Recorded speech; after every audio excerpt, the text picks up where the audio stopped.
नमस्कार, मिडकैप मसाला में आपका स्वागत है। आपके साथ मैं हूं अभिषेक सत्यव्रतम। बाजार में आज हम देख रहे हैं कि कल की अच्छी तेजी के बाद फिर से थोड़ी सी मुनाफा वसूली हो रही है। हालांकि अच्छी चीज ये है कि निफ्टी 25,000 के ऊपर टिकने की कोशिश कर रहा है। निफ्टी बैंक की बात करें, उतार चढ़ाव वहां पर भी है और इस वक्त अगर आप देखेंगे तो 83 अंकों के आसपास की तेजी पर निफ्टी बैंक में कारोबार हो रहा है। एडवांस डिक्लाइन रेशियो मतलब कमोबेश हम ये कह सकते हैं कि बराबरी का मामला है। 1200 शेयर मजबूत हैं, 1350 शेयर कमजोर हैं। आज मतलब गिरने वाले शेयरों की संख्या ज्यादा है। क्रूड का आज इंपैक्ट दिख रहा है क्योंकि आज ओएमसीज को देखिए आज बढ़िया एक्शन में दिख रहे हैं। इसके अलावा जो पेंट वाले शेयर हैं, बर्जर, एशियन पेंट्स, इन शेयरों में तेजी हो रही है और टायर शेयर भी आज फोकस में है कहीं ना कहीं। लेकिन ऑटो से और आईटी से मूड थोड़ा खराब है। कल विप्रो चला था बोनस वाली खबर के दम पर, आज 2.5% के आसपास से गिरावट आ गई है। बजाज ऑटो 3.5% टूट चुका है शेयर। इन्फोसिस की बात करें, लगातार तीसरे सत्र चल के आज ये नए रिकॉर्ड पर पहुंचा जरूर, लेकिन उस तेजी को सस्टेन नहीं कर पाया, तो ये एक चिंता बाजार में जरूर है। लेकिन मिडकैप में आपके लिए मौके कहां पर, ये जानने की हम कोशिश करेंगे और आपको ये भी बताएंगे कि मिडकैप में खबरें कौन सी आई हैं और कौन से शेयर ज्यादा टूट रहे हैं या फिर ज्यादा चल रहे हैं। अपने एक्सपर्ट्स का व्यू लेंगे। लेकिन चलिए पहले आपको 3 तस्वीरें दिखा देते हैं जिससे आपको ये समझ में आ जाएगा कि मिडकैप में जो मेगा एक्शन है, जो बड़ा एक्शन है, वो कहां पर आ रहा है। 3 तस्वीर आपकी स्क्रीन पर जहां पर एक्शन आज के सत्र में ज्यादा हमें दिख रहा है। एंजल वन, ये शेयर लगातार दौड़ रहा है और ये दौड़ आज की नहीं है। ये कंपनी अगर आप उठा के इसको देखेंगे तो कमाल की रफ्तार से ये शेयर चलते हुए दिखाई दिए हैं। इनफैक्ट हाल फिलहाल अगर आप देखेंगे तो पूरे जो ब्रोकिंग स्टॉक्स हैं वहां पर कह सकते हैं कि आग लगी हुई है। अगर हम पिछले महीने भर की बात करें तो एंजल वन में करीब 20% के आसपास का उछाल आ चुका है। हालांकि पहले हमने 38-39 रुपए के भाव भी देखे हैं, थोड़ी प्रॉफिट टेकिंग आई थी, लेकिन फिर से हम इसमें रफ्तार देख रहे हैं। दूसरे शेयर की बात करें, BEML, इसमें भी अच्छी तेजी है। नए ऑर्डर से शेयर में जोश है। कंपनी को 867 करोड़ रुपए का ऑर्डर मिला है और हम शेयर की बात करें तो शेयर में आज ये हाईज तो बनी, हालांकि ऊपरी स्तर पर टिकने में दिक्कतें आ रही है। 3793 रुपए तक पहुंचा, फिलहाल 3738 रुपए के आसपास कारोबार कर रहा है। पावर शेयरों में रौनक है। CSE का शेयर 200 रुपए के ऊपर जाकर लगातार हम देख रहे हैं कि मजबूती दिखा रहा है और आज में ही हम देख रहे हैं कि 1.25% के आसपास की मजबूती है। ऊपरी स्तरों से प्रॉफिट टेकिंग आई थी। 190 रुपए के आसपास के भाव फिलहाल इस शेयर में हम देख रहे हैं।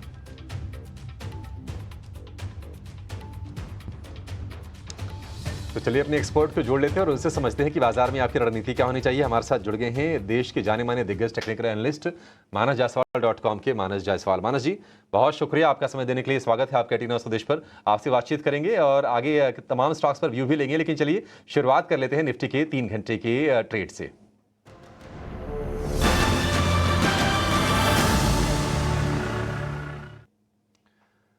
मानस जी, आज मतलब बाजार बिल्कुल फंसा हुआ सा लग रहा है। कल का सत्र अगर हम छोड़ दें तो हफ्ते भर से तो यही हो रहा है, मतलब एक रेंज का ही कारोबार हम देख रहे हैं।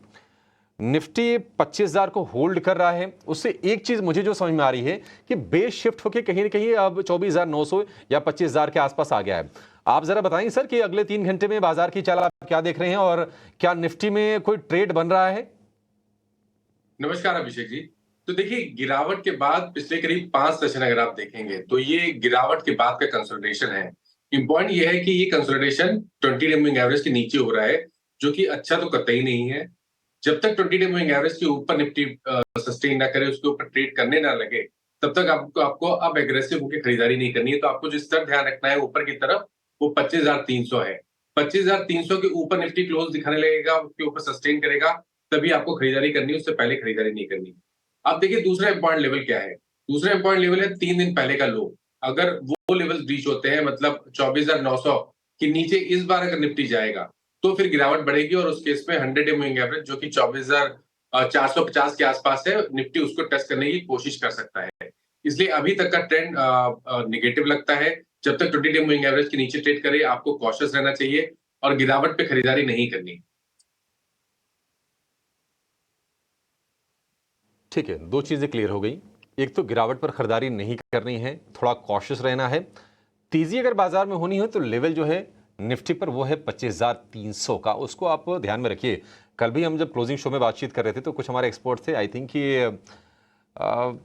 नाम तो याद नहीं आ रहा, लेकिन लेवल जरूर याद है कि 25,300 के लेवल की ही बात हो रही थी। तो इसको आप ध्यान में रखे ही आप ट्रेड कीजिएगा। निफ्टी बैंक पर भी व्यू लेंगे, लेकिन उसके पहले जरा मानस जी आप ये बता दीजिए कि स्टॉक्स में आपको मौके कहां पर दिख रहे हैं, आपके शेयर्स कौन से हैं? ये आज के लिए एक सेल रिकमेंडेशन है क्योंकि मार्केट का स्ट्रक्चर वीक है, और एक बाय रिकमेंडेशन है जहां पर स्ट्रेंथ दिख रही है। सबसे पहले बजाज फाइनेंस में बिकवाली करनी है। कंसोलिडेशन के बाद फ्रेश ब्रेकडाउन है, स्टॉक अपने 50 डे और 200 डे मूविंग एवरेज के नीचे फिसला है, इसलिए बजाज फाइनेंस में बिकवाली करने का ट्रेड लेना है।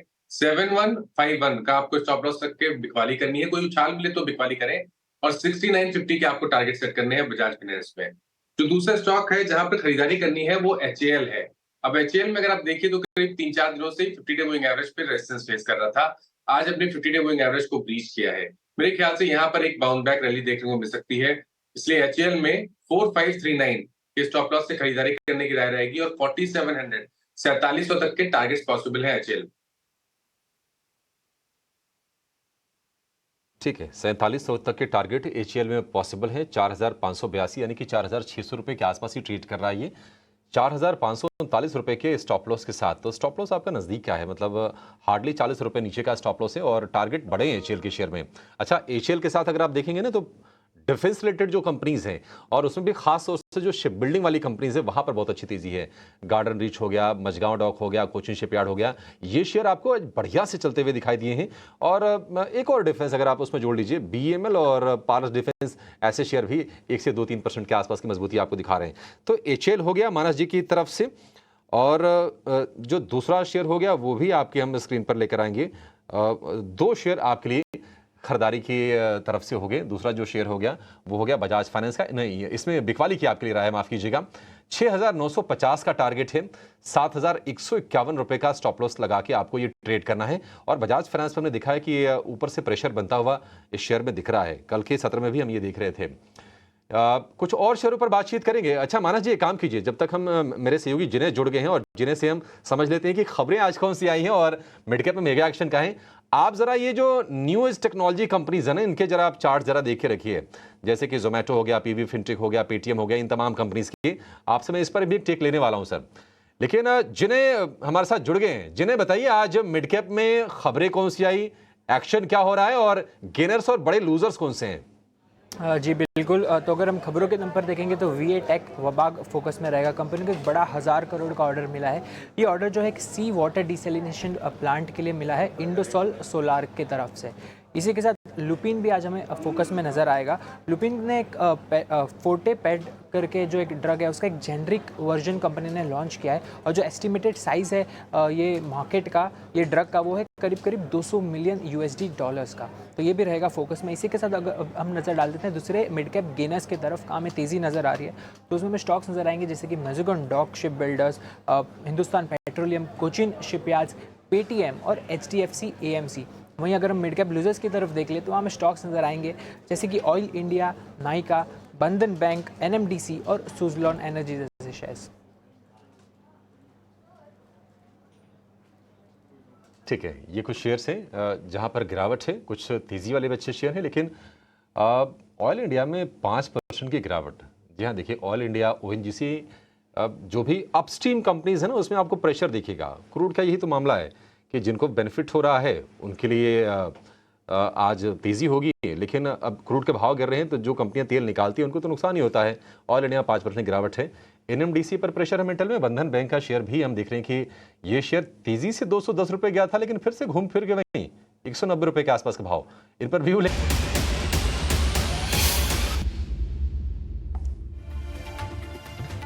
स्वागत है आपका फिर से मिड कैप मसाला में। लेकिन बाजार में देखने की कमजोरी है, और अब वक्त हो गया है आपको ये बताने का कि ऑप्शंस में आपके लिए मौके कहां पर बन रहे हैं। यस सिक्योरिटीज के अमित त्रिवेदी हमारे साथ हैं। अमित, बहुत शुक्रिया आपका समय देने के लिए। बताइए कहां पर मौके बनेंगे ऑप्शंस में ट्रेड करके?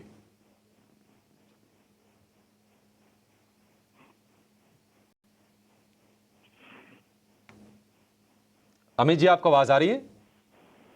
जी आ रही है। जी बताइए सर, क्या होगा आपका ट्रेड आज के लिए?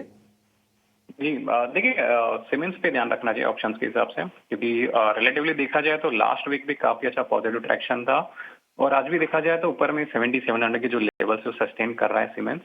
तो आगे वाले समय में मुझे लग रहा है कि ये ऊपर में इनफैक्ट 8000 के लेवल्स भी आ सकते हैं। सो इसमें 7900 का कॉल ऑप्शन बाय कर सकते हैं। करंट मार्केट प्राइस 125 130 के आसपास है।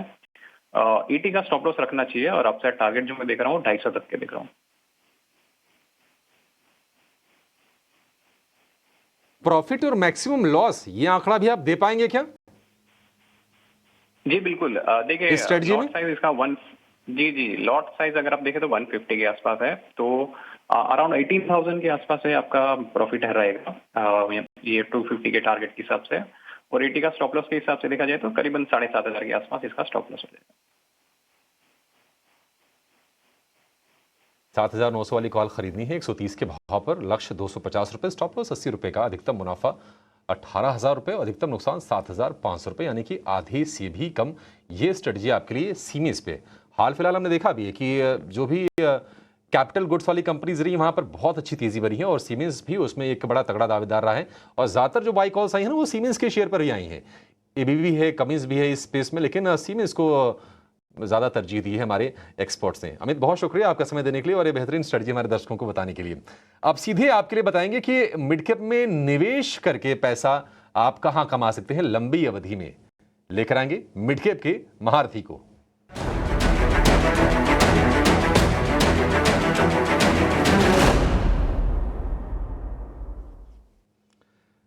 SBI सिक्योरिटीज के सनी अग्रवाल हमारे साथ हैं। सनी जी, शुक्रिया आपका समय देने के लिए, बहुत स्वागत है। बताइए आज कौन सा शेयर चुना है आपने निवेश के लिए? Good afternoon everyone. आज का मेरा पिक रहेगा just dial limited with a price target of 1600 and investment horizon of 6 to 12 month. Basically इसको चूज करने का कारण ये है कि कंपनी ने काफी अच्छे नतीजे डिक्लेयर किए थे अभी सितंबर क्वार्टर में। हाल ही में हमने देखा कि इनका जो EBITDA है 68% बढ़ करके 82 करोड़ हुआ था और जो नेट प्रॉफिट है 114% बढ़ के 154 करोड़ हुआ था। B2B और B2C प्लेटफॉर्म प्रोवाइड करती है बेसिकली स्मॉल और मीडियम एंटरप्राइजेस को, और जितने भी अपनी SME कंपनीज है जो लिस्टिंग करती हैं उसमें से कुछ चुनिंदा कंपनीज पेड कैंपेन लेती है जिसके थ्रू इनके बेसिकली रेवेन्यू जनरेट होता है। तो इनका जो पेड कैंपेन का नंबर है उसमें भी हमने देखा था कि तकरीबन 7% का इंक्रीमेंट हमने देखा था। 5,98,000 तकरीबन पेड कैंपेन यूजर है। At the same time 10,000 crore के मार्केट कैप में कंपनी के पास तकरीबन 4,900 करोड़ का कैश है। 1,500 रुपए का एवरेज ब्लेंडेड रियलाइजेशन है, जहां हम देखते हैं कि टीयर 2 और टीयर 1 है जो काफी लो है कंपेयर टू सिटीज, तो वहां भी एक इंक्रीमेंट का स्कोप है। तो मुझे लगता है कि एक रीजनेबल वैल्यूएशन पर एक डिसेंट B2B और B2C listing platform, aggregator platform मिल रहा है। मीडियम टू लॉन्ग टर्म के लिहाज से पोर्टफोलियो में ऐड करना चाहिए। ठीक है, आपके लिए ये विकल्प हो सकता है कि निवेश का। चलिए शो को यहीं पर समाप्त करेंगे। सनी जी आपका बहुत शुक्रिया। माना सर आपका बहुत शुक्रिया कहेंगे, थैंक यू सो मच। आपके पास आ नहीं पाया सर, माफ़ी भी चाहेंगे इसके लिए। हमारे डायरेक्टर साहब हमारे लिए टाइम अलाउ नहीं कर रहे हैं अब ज़्यादा। फिर से आपसे मुलाकात होगी कभी और फिर से लंबी बातचीत होगी। फिलहाल इस शो को यहीं पर समाप्त करेंगे। मिड कैप मसाला में